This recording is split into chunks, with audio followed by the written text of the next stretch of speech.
Baik, di sini saya menggunakan jurnal tersebut yang dimana untuk membahas materi interaksi obat dengan reseptornya dengan masalah yang saya angkat yaitu mengapa interaksi antara ligan dengan reseptor adenosin A2 itu bisa memicu aktivasi dari reseptor dan bagaimana interaksi tersebut itu bisa menjelaskan kemampuan dari obat regadenoson sebagai agonis dalam menghasilkan respon farmakologis pada sistem kardiovaskular yang dimana dijelaskan pada jurnal ini yang pertama adalah adenosin terdiri dari 4 subtipe yaitu ada A1, A2A, A2B, dan A3 yang dimana aktivasi reseptor ini terjadi ketika ligan itu bisa berikatan dengan kantong pengikat reseptor sehingga bisa memicu perubahan dari konformasi reseptor dan mengaktifkan dari protein G sehingga bisa memberikan efek biologis kepada pasien. Kemudian di sini dijelaskan dengan membandingkan beberapa interaksi ligan dengan reseptor adenosin A2A yang dimana termasuk adenosin sebagai agonis alami yaitu di sini ada adenosin dan juga di sini ligan 8 yang dimana dilihat ini adalah bagaimana ligan itu bisa berikatan dengan reseptor yang sama yaitu reseptor A2A tapi memiliki perbedaan struktur terutama pada keberadaan gugus ribosanya yang diketahui itu berperan penting dalam aktivasi reseptor. Nah, konsep dari kedua adenosin sama ligan 8 ini bisa juga kita kaitkan dengan obat regadenoson yang dimana obatnya itu sama-sama menggunakan reseptor A2A, tetapi bagaimana obat itu bisa berikatan dengan reseptor dan membentuk interaksi yang spesifik dengan residu asam amino tertentu. Seperti yang dijelaskan di sini bahwa interaksi itu membentuk ikatan hidrogen dengan asam amino spesifik yang dimana adalah ASN 253 yang dimana pada ASN 253 ini kan di gugus ligan itu memiliki gugus CN. Gugus CN itu adalah gugus cyano, yang dimana gugus cyano ini di sini berperan untuk berikatan dengan ASN 253 yang saya sebutkan sebelumnya, sehingga bisa membantu menstabilkan posisi ligan di dalam kantong reseptor. Stabilitas interaksi ini penting karena bisa menentukan kemampuan ligan untuk bisa mengaktifkan reseptornya. Setelah ligan tadi sudah terikat dengan stabil dan rapi, perbedaan efikasi antara agonis dari si ligan 8 dan juga agonis dari adenosin itu ditentukan oleh interaksi tambahan pada bagian kantong reseptor. Nah, mekanisme ini dapat dibandingkan dengan agonis penuh seperti obat regadenoson yang dimana menargetkan reseptor A2A juga, tetapi memiliki struktur yang kemungkinan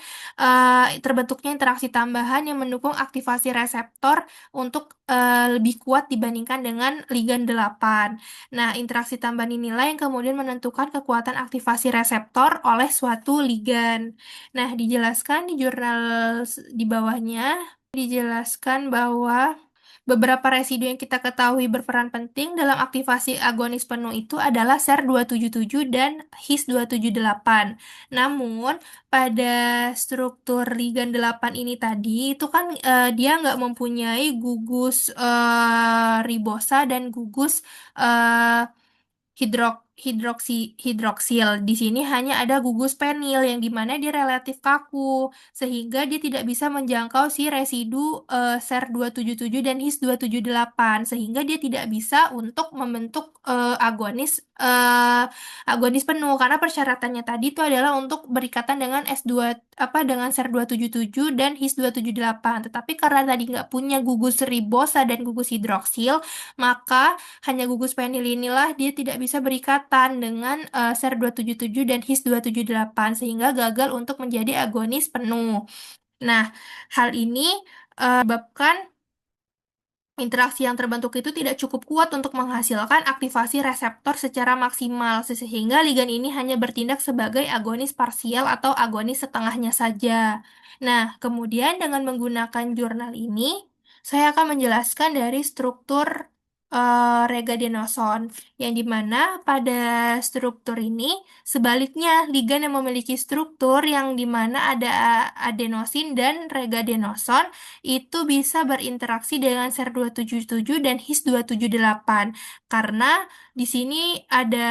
gugus OH dan juga memiliki gugus ribosanya yang dimana bisa mampu membentuk ikatan hidrogen dengan residu sebagaimana adenosin dari si regadenoson ini. Nah, interaksi ini bisa membantu menstabilkan konformasi dari reseptor dan bisa menarik struktur protein sehingga bisa memicu pergerakan helix dari